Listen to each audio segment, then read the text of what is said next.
मेरी समझ यह है कि आज तक जगत में संस्कृति, धर्म, काव्य, चित्र, म्यूजिक, संगीत जो भी पैदा हुआ है वो उन लोगों से पैदा हुआ है जो लीजर में थे, जो विश्राम में थे। जिसका 24 घंटे काम में व्यतीत हो जाता है उससे न संगीत पैदा होता, न काव्य पैदा होता, न संस्कृति पैदा होती, न धर्म पैदा होता है।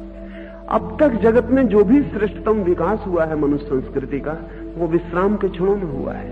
वे ही कौमें और वे ही युग संस्कृति को जन्म देते हैं जो विश्राम में होते हैं। जैसे एथेंस ने सुकरात को, प्लेटो को, अरस्तु को जन्म दिया, क्योंकि एथेंस बहुत संपन्न था और सारा काम गुलाम कर रहे थे, ऊपर का वर्ग कोई भी काम नहीं कर रहा था। इसलिए अरस्तु पैदा हुआ, सुकरात पैदा हुआ, प्लेटो पैदा हुआ। हिंदुस्तान ने बुद्ध, महावीर जैसे लोग पैदा किए, कृष्ण और राम जैसे। ये सब लीजरली क्लास के लोग थे, ये सब अभिजात वर्ग के लोग थे जिनके ऊपर कोई काम नहीं था। हिंदुस्तान के इतिहास को अगर हम उठा कर देखें तो सारे ग्रंथ ब्राह्मणों ने लिखे जिनके पास कोई काम नहीं था।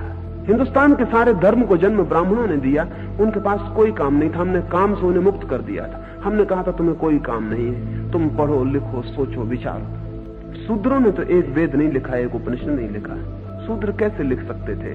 पूरे हिंदुस्तान के इतिहास में एक बुद्धिमान शूद्र पैदा हुआ, वो भी अंग्रेजों की बदौलत, डॉक्टर अंबेडकर। उसके पहले कोई शूद्र पैदा नहीं हुआ। नहीं हो सकता, कोई कारण नहीं है। उसको 24 घंटे हमने काम में उलझा दिया है।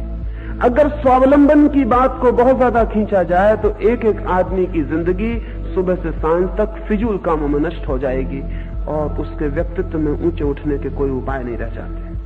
अगर व्यक्ति की चेतना को ऊपर उठाना है तो समाज में अधिकतम विश्राम हो सके, इसकी चिंता करनी चाहिए। वो कैसे होगा? विश्राम होगा मनुष्य का श्रम यंत्रों के हाथ में चला जाए तो।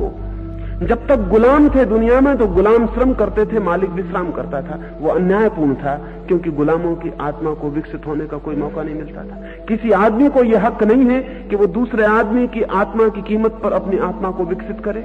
ये अन्याय है, ये सीधा पाप है। लेकिन विज्ञान ने एक बड़ा भारी उपकार किया मनुष्य के ऊपर। आदमी का काम यंत्र कर सकता है। आदमी को काम में गुलाम बनाने की अब कोई जरूरत नहीं रह गई है।